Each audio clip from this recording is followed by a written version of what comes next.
Hi, everyone. Thank you for joining today's Tech Tuesday.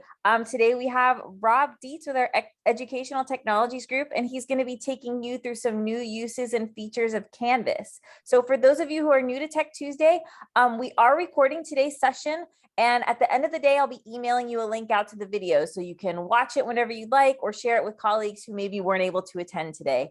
If you have any questions, feel free to post it in the chat at any time, and we'll be taking breaks to take your questions so that Rob can answer them. And without further ado, I'm going to hand it over to Rob. Rob, thank you for joining us today. Thank you, Vanessa. Thanks everyone for attending. Today we're going to go over not so much how to actually use Canvas in the way that you'd be trained to use when you first start working with it, but more just finding inspiration in ways that people around Weill Cornell have started using Canvas and have been using Canvas. So with a lot of ways of work upended by the pandemic, there's a lot more use of some of the instructional tech tools like Canvas, like the Panopto video platform. And I just want to kind of make this session a way to just, share what's already going on and what, might be useful for other departments. So let me go here. We're basically going to cover 4 basic areas. There's a lot of onboarding courses happening now, since a lot of the onboarding is happening partially remote or fully remote. Tools like Canvas are becoming, really crucial there. Also, the graduate school and PhD programs are starting to use Canvas a little more, whereas in the past, there wasn't necessarily a lot of need for it or use of it. I'm going to cover ways to insert interactive content into Canvas, and then also go over at the end a new tool we have for providing digital credentials. So this is kind of like a certificate for completing a piece of a course or an entire course.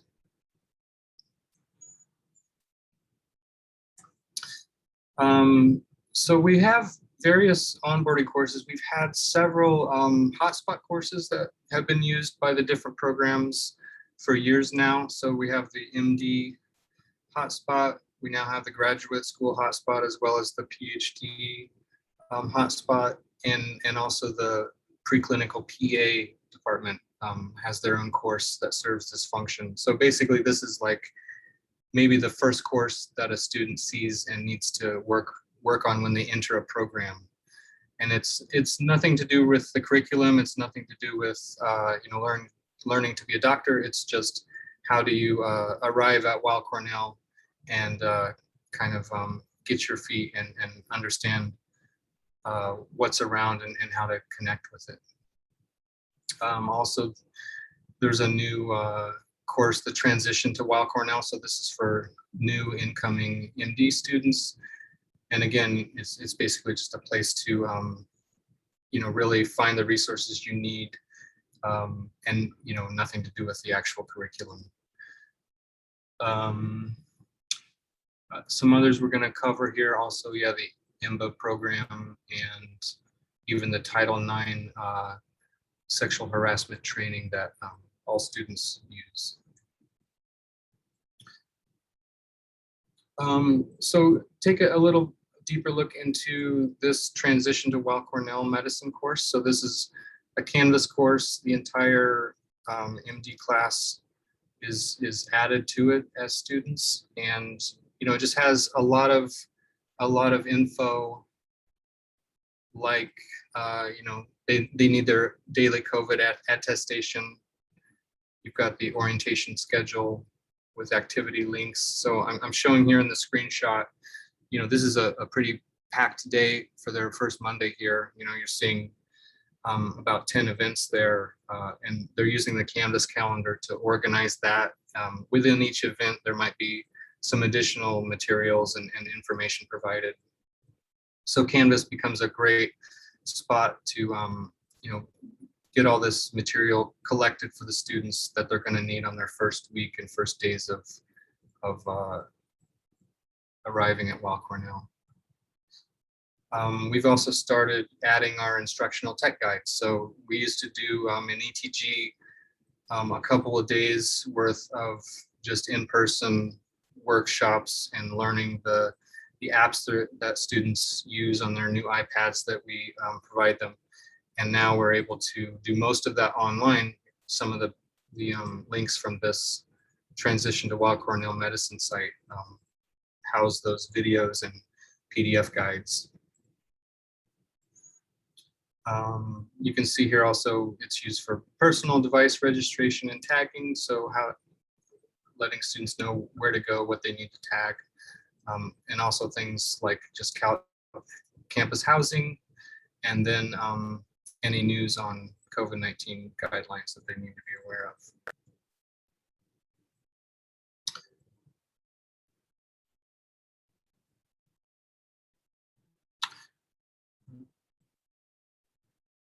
Okay, another one. So the Executive MBA MS program in healthcare policy. This is a joint program between Cornell University and Weill Cornell.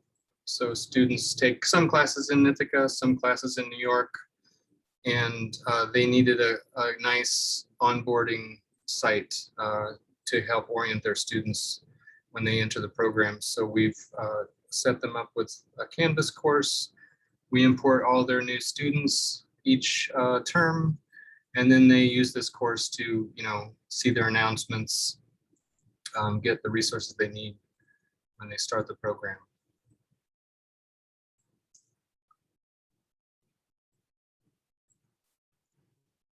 This is another onboarding course in the PA department.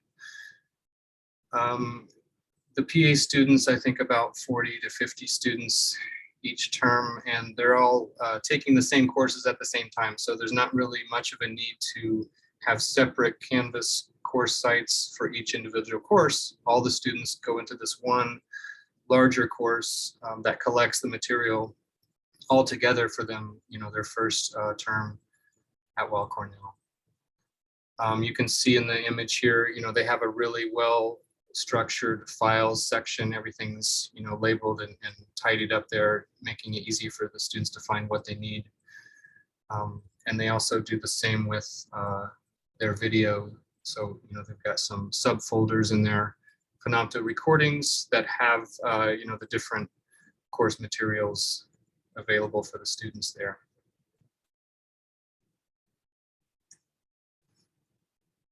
And some of the other HotSpot courses, this one's the grad school HotSpot in the image here. And again, you just see a lot of things that the students need when they first arrive here. There's also ways to connect to different groups, like student groups. Students are able to find other students with similar interests and just sharing resources there. And as of this year, we even have a new one happening for the Qatar campus.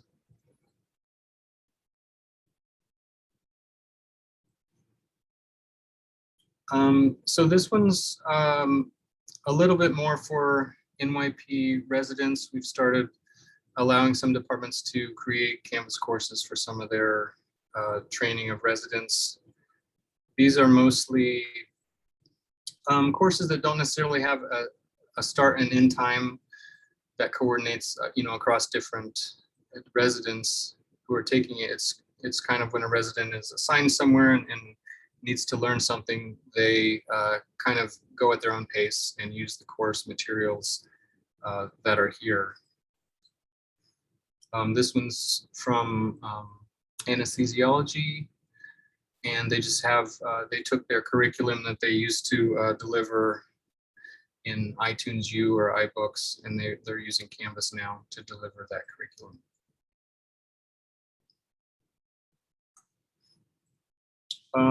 Another thing you can do with Canvas is insert outside content. So the Title IX sexual harassment course that students take, This is an outside vendor that we've imported their SCORM content, which is just a package of material, including videos, and put that into Weill Cornell's Canvas. So the idea is students, take the training, they watch all the videos in sequence, take a quiz, and then those quiz scores go into Canvas. So any administrator that needs to know whether somebody completed the training or not just goes into Canvas, looks at the grades, and sees the completions, just like with any other Canvas site. And this one, it works pretty seamlessly. Any questions on the onboarding sites or what you might want to use Canvas for in your department that's related to onboarding? I don't see any questions in the chat yet, but I'll be keeping an eye on it in case anybody has any while you're continuing on your next section. Great.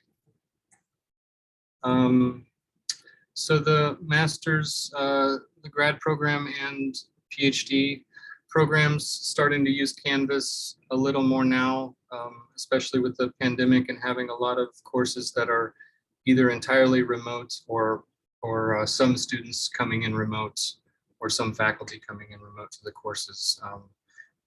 These courses are not so much heavy users of most of the Canvas features like the MD program. They're not putting a lot of basic materials in here, but they might still get a lot of benefit out of having a Canvas course, even just as a repository for some of their lecture recordings that they're doing now on Zoom.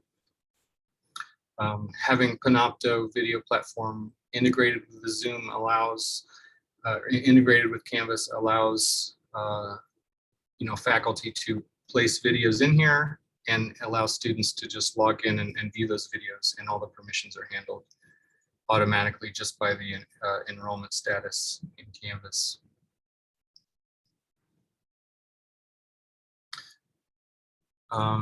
This image here just shows, one Zoom recorded lecture that's been added to the course, so far this term. And, by the end of the term, there'll probably be a dozen others lined up there.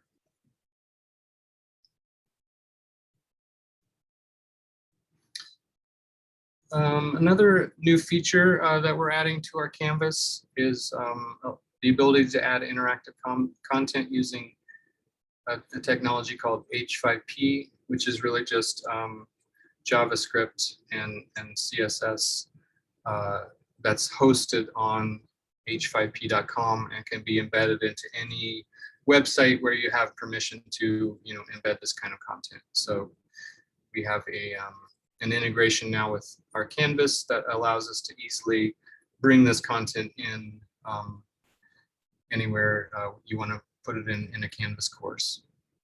Some of the most of these things are widgets.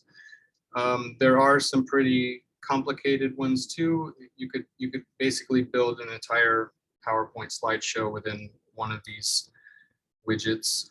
You can also do kind of complicated branching and quizzes, that use like drag and drop and other features.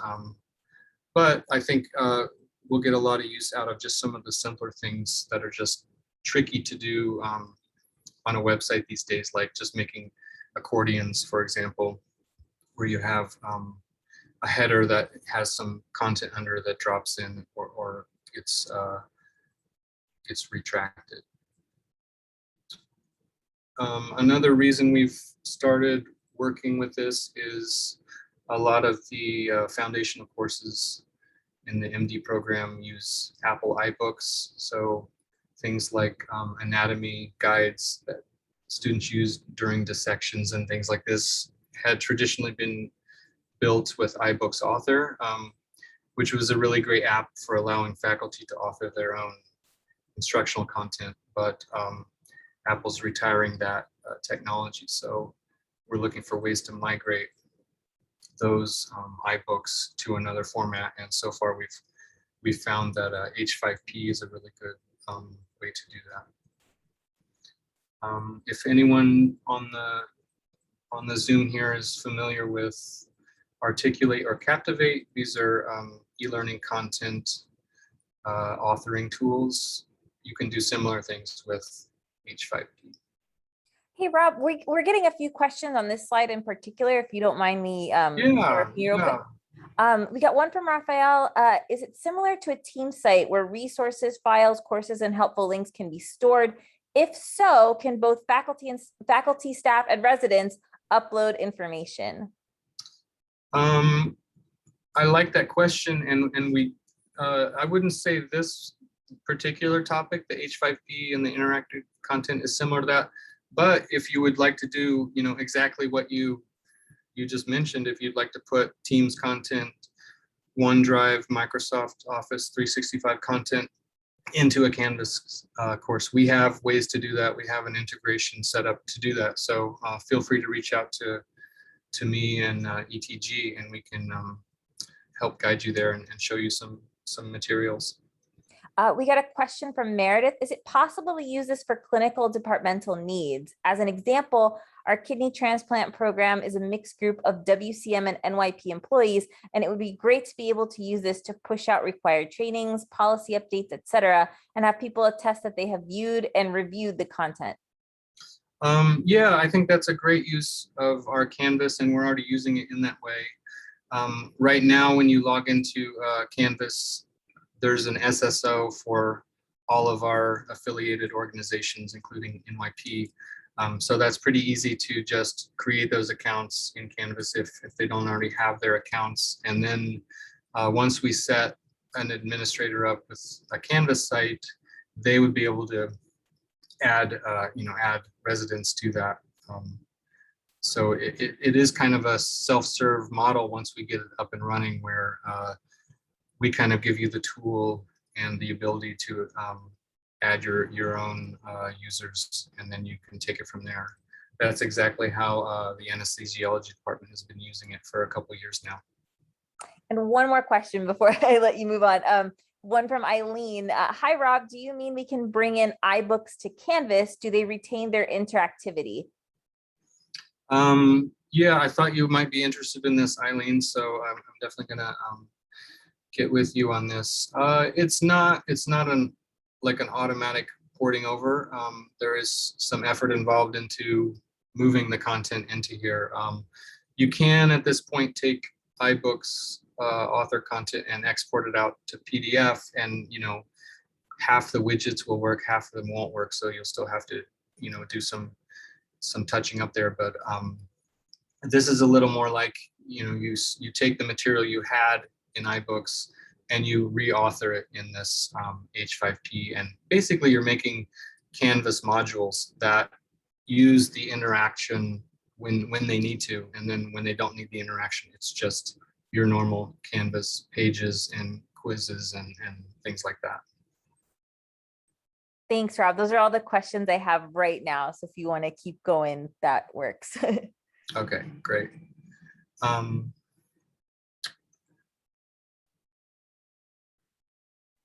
Okay, so this is an example of one of these widgets, being created in H5P. So when you log into let's see if I started off right there. Yeah. So when I go to create a new interaction, I'm choosing what type I want. So I've chosen an image hotspot here, and I've uploaded my own image. This is a image of a humerus bone. And from there, I'm defining some hotspots on this. So I wanted to see what would happen if, we did a hotspot in here, similar to how we've done in the past using something like Poll Everywhere or some other tools. So this is add your image, define the location on the image where you want your hotspot to be, and you define what symbol you want to use for your hotspot. So it could be a circle or a plus or an X or question mark. And then you decide what you want to happen when the user clicks that hotspot. So in this case, we're just going to have, it's going to be called the head of the humerus, and there's going to be a little text pop-up that says lesser tubercle of subscapularis. So I'll show you that actually working a little later, but let's go on to how you embed that in Canvas. So we have the integration, and we can help another department out if they also want this in their sub account in Canvas. But now under the little plug icon, you've got this H5P option. And I'm just in a page right here, a normal page in Canvas.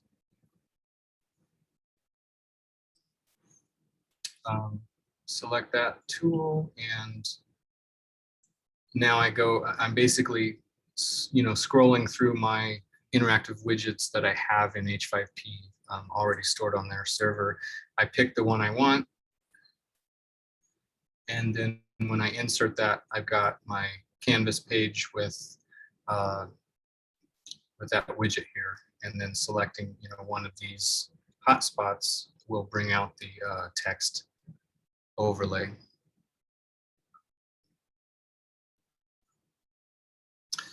So still some work to be done, probably with styling, having it match the theme that you have in Canvas would be an improvement, and just making sure that fonts are not too big or too small based on the other fonts on the site. But so far it's working pretty well. And there's a couple of options that if you're really handy with servers, you could host your own H5P for free, but they have a hosted version which we have purchased a license for, and it's gone through the security checks from the ITS security team to be used here. Any other questions on interactions, interactive widgets?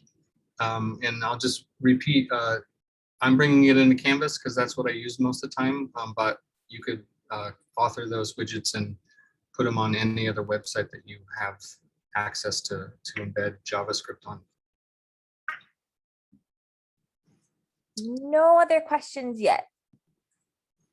Okay, so the last topic I wanted to cover today, digital credentials. We've had a few departments over the years asking, how do we get a certificate for, completing a course? How can we give our users something that just, gives them that sense of accomplishment that they've finished a course or a module? So we're starting with this Badgr, and we're starting with the free version. It's kind of a flexible badging system that you log into their site and start creating your badges, create your own issuers, or find existing issuers of badges and credentials, and then you can attach those to things in Canvas. So you could have a course completion badge that would come out at the end of a course, or in the case I'm going to show you here, completing a module can also be, something that awards a user a badge. And then this is a digital credential that they take along with them, that they can, show their accomplishments, share them in various ways. So let me show a little more here. So this one's a example of what this looks like. So we've got a badge attached to a course. So this is a test course, and when you install Badgr integrated with it, you get this badges area. This one just has one course completion badge, or one module completion badge. You could have multiple here. That would kind of make sense. If your course had 4 modules, you might need 4 module completion badges, and then a 5th course completion badge. And those would show up here. Just to see how they get attached to things in Canvas. So this is a module called Anatomy Module 1, and then I've got an assessment at the end, and then I've got the claim your badge that happens only after certain criteria are met. Like I think in this one, the student has to get 100% on this quiz before they complete the module and claim their badge. And what this looks like to the students, they take their quiz and they get 100% complete, then they'll receive this completion of the module here. So there's also a link that will bring them to Badgr.com, and then they'll start to collect badges that they can then share and show in different ways.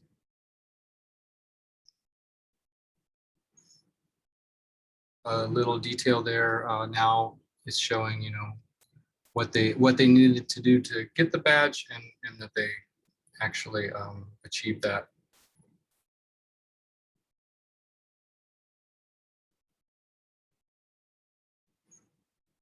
And then when they click that link, they get brought to Badgr.com and they can start collecting badges. And I think they have something up here called their backpack, and this is kind of their collection of badges that they're able to bring around with them.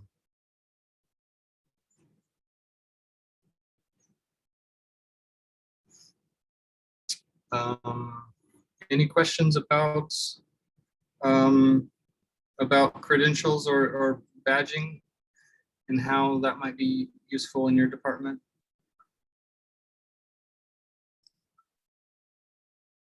None that I see, but guys, feel free to post things in the chat and I'll relay them over to Rob.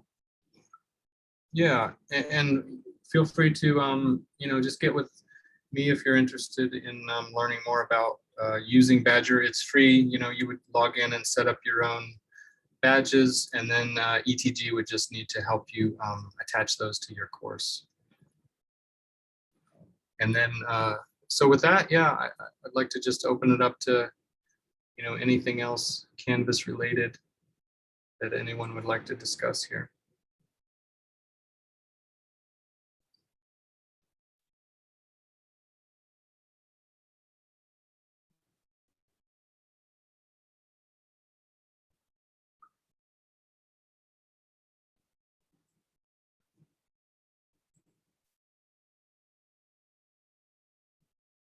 And then if there's nothing else, if you do have any needs for Canvas in your department, you can either just reach out to me directly over email or go to my help desk and make a EdTech Canvas request.